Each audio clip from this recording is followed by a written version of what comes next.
प्यारे दोस्तों, आज की इस वीडियो में हम आपको ऐसे बदतरीन गुनाहों के बारे में बताएंगे जिनके करने से इंसान तबाह और बर्बाद हो जाता है। और ये ऐसे बदतरीन गुनाह हैं जो इंसान के रिज़्क को ख़त्म कर देते हैं, और ये गुनाह दुनिया और आखिरत में इंसान को जलील और रुसवा करवा देते हैं। दोस्तों, हज़रत अली रज़ियल्लाहु ताला अन्हु के पास एक शख्स आया और कहने लगा कि हज़रत, वो कौन से ऐसे बदतरीन गुनाह हैं जो इंसान के रिज़्क को ख़त्म कर देते हैं, और ये गुनाह इंसान को दुनिया और आखिरत में इस तरह जलील करते हैं कि इंसान का दुनिया और आखिरत में कोई मददगार बाकी नहीं रहता। ये सुनकर सैयदना हज़रत अली रज़ियल्लाहु ताला अन्हु ने फरमाया कि अल्लाह के रसूल सल्लल्लाहु अलैहि वसल्लम ने इरशाद फरमाया, 5 गुनाह ऐसे हैं जिसके करने पर इंसान दुनिया और आखिरत में तबाह और बर्बाद हो जाता है। और ये ऐसे ख़तरनाक गुनाह हैं जिनके करने पर इंसान दुनिया में भी जलील और आखिरत में भी जलील, दुनिया में भी बर्बाद और आखिरत में भी बर्बाद हो जाता है। इंसान दुनिया में बेसुकून रह जाता है और बेआराम रह जाता है, उसकी मुश्किलात बढ़ जाती हैं। हज़रत अली रज़ियल्लाहु ताला अन्हु ने फरमाया कि अगर तुम चाहते हो कि अल्लाह का ख़ास करम तुम पर बरकरार रहे, और अगर तुम चाहते हो कि तुम पर रिस्क की फरावानी हो और कामयाबी तुम्हारे कदम चूमे, खुशहाली तुम्हारे कदम चूमे, तो अल्लाह के वास्ते इन गुनाहों से बचकर रहना। ये ख़तरनाक 5 गुनाह कभी ना करना। पूछा गया, हज़रत वो 5 गुनाह कौन से हैं?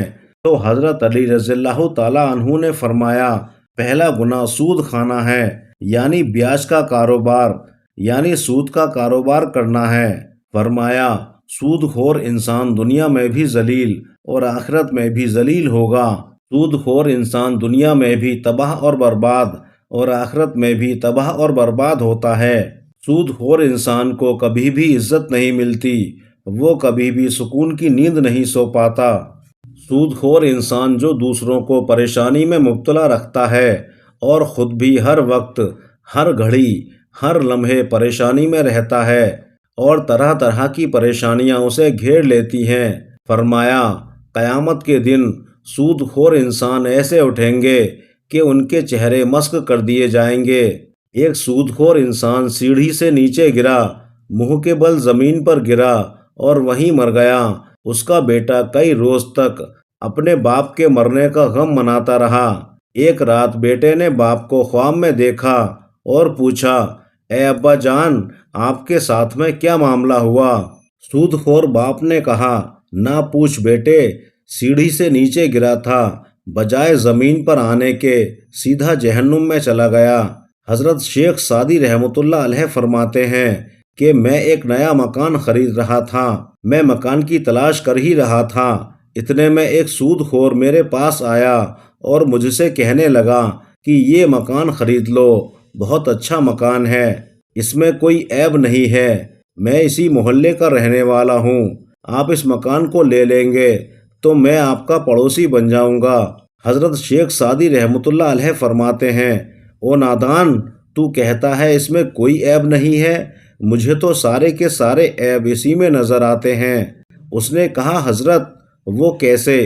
तो आपने फरमाया कि इससे बड़ा ऐब और क्या होगा कि एक सूदखोर मेरा पड़ोसी होगा, और जहाँ तुझ जैसा पड़ोसी हो तो वो मकान मुफ्त में भी मिले तो भी महंगा है। अल्लाह के वास्ते अगर दुनिया और आखिरत में इज्जत चाहते हो और दुनिया और आखिरत में मुकाम चाहते हो, और अगर तुम चाहते हो कि खुशहाली तुम्हारे साथ रहे, रिस्क की फरावानी हो, अगर तुम चाहते हो कि कामयाबी तुम्हारे कदम चूमे, तो सूद कभी ना खाना और सूद का कारोबार कभी ना करना।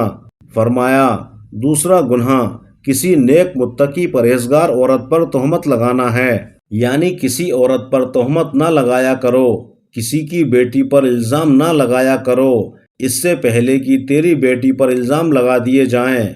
अल्लाह ताला फरमाता है, जो शख्स किसी नेक औरत पर तोहमत लगाता है, हालांकि वो अच्छी है, नेक मुत्तकी और परहेजगार है, वो नमाज भी पढ़ती है, रोज़े भी रखती है, जो शख्स किसी अच्छी औरत पर तोहमत लगाता है तो वो दुनिया और आखिरत में जलील और ख्वार हो जाता है।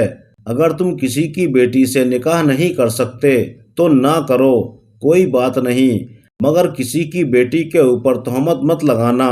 وہ بوڑھا باپ جو اپنی بوڑھی کمر پر بوریاں لاد کر دن رات محنت مزدوری کرتا ہے، دن رات اوور ٹائم کر کے محنت مزدوری کر کے اپنی بیٹیوں کی پرورش کرتا ہے، ان کو پڑھاتا اور لکھاتا ہے، آج جب اس کی بیٹی جوان ہوئی تو محلے کے لوگوں نے اور محلے کے نوجوانوں نے اس غریب کی بیٹی کو قبول ہی نہیں کیا، بلکہ تہمت لگا کر اسے ٹھکرا دیا۔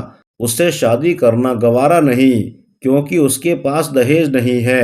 ایک تو اس سے کسی نے نکاح نہیں کیا، دوسرا اس کے اوپر تہمت لگا دیا۔ فرمایا، اگر تم چاہتے ہو کہ دنیا اور آخرت میں تمہیں عزت ملے، خوشحالی ملے، تو کسی نیک عورت پر تہمت نہ لگانا۔ تیسرا گناہ کسی کا مال ہڑپ کر لینا ہے، خاص طور پر یتیموں کا مال ہڑپ کر جانا۔ یتیموں کے سر پر شفقت بھرا ہاتھ رکھو، یتیموں کے سر پر رحمت بھرا ہاتھ رکھو۔ فرض کریں اگر آپ مر جائیں تو آپ کی اولاد کے سر پر کوئی شفقت کا ہاتھ رکھنے والا ہو۔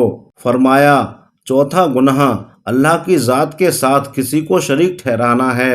اللہ کے ساتھ کسی کو شریک سمجھنا یہ ایک ایسا گناہ ہے، یہ اتنا بڑا گناہ ہے کہ اللہ تعالیٰ چاہے تو ہر گناہ کو معاف کر دے، چھوٹے بڑے سارے گناہ معاف کر دے، مگر یہ شرک والا گناہ اتنا بڑا گناہ ہے کہ اللہ تعالیٰ کسی کو معاف نہیں کرے گا۔ حضرت سیدنا علی رضی اللہ تعالیٰ عنہ نے فرمایا کہ پانچواں گناہ ایسا خطرناک گناہ ہے جس سے انسان ہمیشہ ہمیشہ کے لیے رسوائی میں مبتلا ہو جاتا ہے۔ یہ گناہ ہے کسی کے اوپر جادو کرنا۔ جادوگر شخص کے گھر کا کھانا حرام ہے، اس کے گھر کا پانی پینا بھی حرام ہے، اس کے گھر کا دودھ بھی حرام ہے، یہاں تک کہ اس کے گھر کا نمک بھی۔ جو شخص کسی کے اوپر جادو کرتا ہے، جو انسان کسی کو ذلیل کرنے کے لیے، اس کو رسوا کرنے کے لیے، اس کو پریشانی میں مبتلا کرنے کے لیے اس پر جادو کرتا ہے، یہ ایک بہت بڑا گناہ ہے۔ تکلیف ایک ایسی چیز ہے جو گھومتی ہوئی آخر کار اس بندے تک آ پہنچتی ہے جہاں سے یہ شروع کی گئی تھی۔ جادوگر انسان یہ سمجھے کہ وہ دائرہ اسلام سے نکل گیا ہے، یہ خطرناک گناہ کبھی نہ کرنا۔ فرمایا کہ یہ 5 گناہ ایسے گناہ ہیں جس کے کرنے پر اللہ تعالیٰ سخت ناراض ہوتا ہے۔ دوستو، اگر ہم چاہتے ہیں کہ اللہ پاک ہر وقت ہمارے اوپر اپنا خاص کرم فرمائے تو ہمیں سب گناہوں سے بچ کر رہنا ضروری ہے، خاص کر یہ 5 گناہ کبھی نہیں کرنے چاہیے۔ اگر ہم گناہوں سے پرہیز کریں گے تو اللہ پاک ہمیں اس دنیا میں عزت دے گا، ہمیں ایک ایسا مقام دے گا، ہم اس دنیا میں بھی اور آخرت میں بھی کامیاب ہو جائیں گے، ہمارے رزق میں فراوانی ہوگی، ہمیں اس دنیا اور آخرت دونوں جگہوں پر خوشحالی نصیب ہوگی۔ دوستو، اللہ پاک سے دعا ہے کہ اللہ تبارک و تعالی آپ کو اور ہمیں یہ 5 گناہ کرنے سے بچائے، آمین یا رب العالمین۔ دوستو، آج کی ویڈیو میں بس اتنا ہی۔ یہ ویڈیو آپ کو کیسی لگی کامنٹ ضرور کریں۔